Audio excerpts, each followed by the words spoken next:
Scott Pilgrim is forever one of my favorite movies of all time.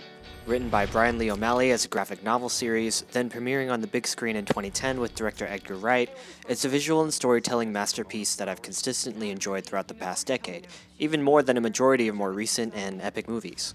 The reason I say this is because as time transpired from my teen years when I first viewed this to now in my mid-20s, I feel like the movie grew with me, revealing different aspects of the story to me as I matured and was able to see it. And one particular thing I noticed that changed how I watched the whole movie is that Scott Pilgrim is kind of a... How are you doing that with your mouth? Never mind how I'm doing it.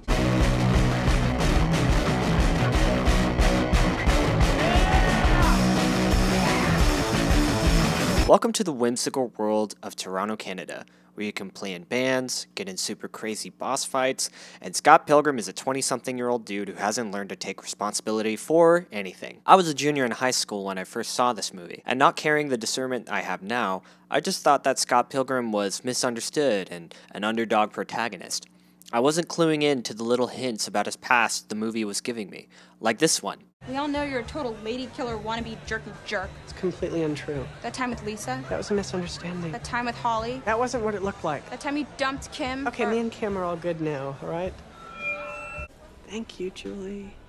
You don't want to listen to her. Except we kinda do. Even the nega Scott, his complete opposite, turns out to be a nice guy. Scott says so himself in this scene. French toast with like bananas on it. You get bacon on the side. I'm liking that. Yeah. Oh, let's do it next week. Yeah, cool. Yeah, all right. Be good. Yeah. What happened? Oh, nothing. We just shot the. He's just a really nice guy. We're gonna get brunch next week. If saying your total opposite is a nice guy isn't signaling you about something, well, oofda. But as unlikable as he is, he's still relatable. He's still human, and you still feel for him, even root for him. Take this scene, for example. A situation that's totally relatable to about any guy, where he goes to talk to a girl at a party, and maybe will make his shot. Let's watch.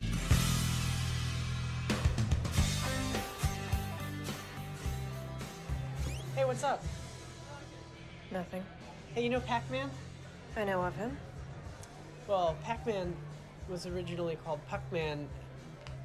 They changed it because, not because Pac-Man looks like a hockey puck. Paku means flap your mouth. And that they were worried people would scratch out the P, turn it into an F, like. Yeah, that's amazing. Am I dreaming? I'll leave you alone forever now. Thanks. Or whenever he encounters his ex and you just feel his hurt a little bit, even though the scene is super goofy. Okay, I'm jealous. You're jealous? I'm allowed. You left me for that cocky pretty boy. You haven't even seen him. I know, you left me for someone I've never even seen. Maybe you will see him. We're playing Lee's Palace. You should totally come. That's so not going to happen. Great. You're so on the list.